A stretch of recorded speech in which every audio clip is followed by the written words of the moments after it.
2025-এর 5ই আগস্টের পর ভারত বাংলাদেশের মধ্যে টানাপোড়েনের পরিস্থিতি তৈরি হয়েছিল। ভিসা প্রায় বন্ধ হয়ে গেছে, কিন্তু অতি সাম্প্রতিক সময়ে কলকাতায় আসতে পারছেন বাংলাদেশের পর্যটকরা, সেটা মেডিকেল ভিসায় হোক কিংবা টুরিস্ট ভিসায় হোক। কিন্তু গত 19শে আগস্ট কলকাতার থেকে বলা হচ্ছে মিনি বাংলাদেশ, সেই মির্জা গালিব স্ট্রিটের নিউ মার্কেটের সংলগ্ন 15 নম্বর মির্জা গালিব স্ট্রিটের শিখনাই হোটেল রাত্রিবেলা আগুন লাগে, আগুন লেগে প্রায় 9 প্রাণ চলে যায়। তার মধ্যে 7 জন বাংলাদেশি, উত্তরবঙ্গের একজন ঝাড়খণ্ডের নাগরিক।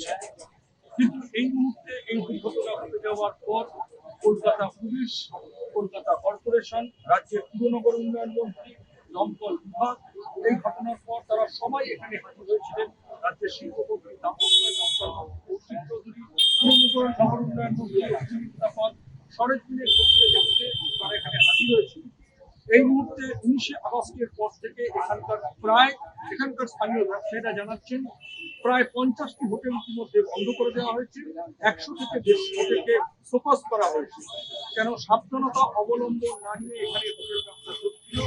সেই মুহূর্তে দাঁড়িয়ে পর্যটকরা এখানে এসে এক কথায় দিশাহীন অবস্থায় পড়ছেন।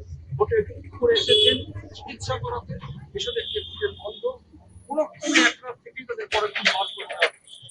সার্বিকভাবে এখানকার স্থানীয় ব্যবসায়ী, হোটেল ব্যবসায়ী, পরিবহন ব্যবসায়ী তাদের বক্তব্য, সাময়িক অসুবিধা হলেও বাংলাদেশি পর্যটকরা এই মুহূর্তে যে অসুবিধা করছে সেটা কিন্তু দীর্ঘস্থায়ী না।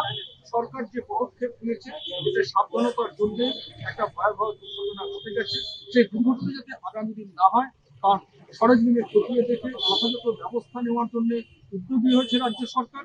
সেই কারণেই এই শোকজ বা হোটেল বন্ধ। তারা আশা করছেন অতি সম্প্রতি যে ঘটনা ঘটেছে সেটা খুব দ্রুত এই সমস্যার সমাধান থেকে উঠে যাবে, এমনটাই কিন্তু এখানকার মানুষজনের সঙ্গে। এবং বাংলাদেশি পর্যটকরা যে হেনস্থা হচ্ছেন, টাকা বেশি যাচ্ছে, হোটেলে খরচ বেশি, তারা যে এক কথায় একটু দিশাহীন অবস্থায় পড়ছেন সে কথা তারা নিজেরাই জানিয়েছেন। তো সার্বিক পরিস্থিতি নিয়েই আমাদের দর্শকদের কাছে আমরা জানানোর চেষ্টা করলাম এই মুহূর্তে মির্জা গালিব স্ট্রিট, মার্কিউ স্ট্রিট, সাদার স্ট্রিট ঠিক কেমন আছে সে কথাই তুলে ধরলাম আজকে আমাদের RTV পর্দায়। কলকাতার মার্কিউ স্ট্রিট থেকে পরমাশিস ঘোষ রায়, RTV ইন্টারন্যাশনাল, কলকাতা।